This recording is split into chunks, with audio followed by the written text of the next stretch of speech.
हिमालय की 16,000 फीट की ऊंचाई पर एक ऐसी झील है जिसके पानी में मछलियां नहीं बल्कि 500 से ज्यादा इंसानी कंकाल स्केलेटन्स तैरते हैं। वैज्ञानिकों ने जब इन खोपरियों की जांच की तो वो हैरान रह गए, क्योंकि इन सब की मौत किसी हथियार से नहीं बल्कि आसमान से गिरी एक अदृश्य चीज से हुई थी। आखिर क्या है इन कंकालों का राज? इसका जवाब छिपा है उत्तराखंड की कुलदेवी माता नंदा की एक प्राचीन परंपरा में। दरअसल माता नंदा भगवान शिव की पत्नी पार्वती का ही रूप है। उत्तराखंड में हर 12 साल में एक बेहद खास यात्रा निकलती है, नंदा देवी राज जात यात्रा। यह एक भावुक विदाई यात्रा होती है जिसमें माता नंदा अपने मायके उत्तराखंड से विदा होकर अपने ससुराल यानी कैलाश पर्वत पर बैठे भगवान शिव के पास जाती है। यह यात्रा चमोली के नौटी गांव से शुरू होती है और इसका आखिरी पड़ाव है होमकुंड, वह जगह जहां से माता अकेले अपने ससुराल कैलाश पर्वत की ओर चली जाती है। लेकिन होमकुंड तक पहुंचने के लिए भक्तों को बीच में उसी रूपकुंड झील से होकर गुजरना पड़ता है। सदियों पहले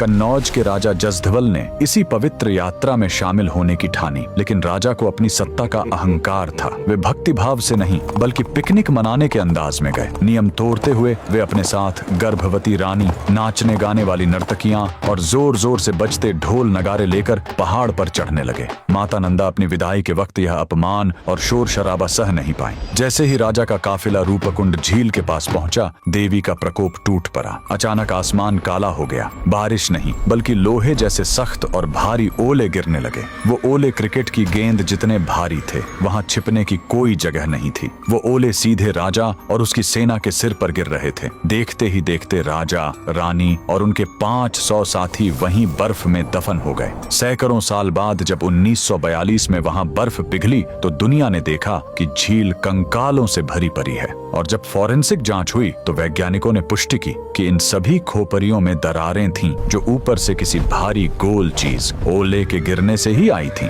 यह झील आज भी गवाह है कि कुदरत और ईश्वर के नियमों को तोड़ने का अंजाम क्या होता है। कमेंट में जय माता दी जरूर लिखें।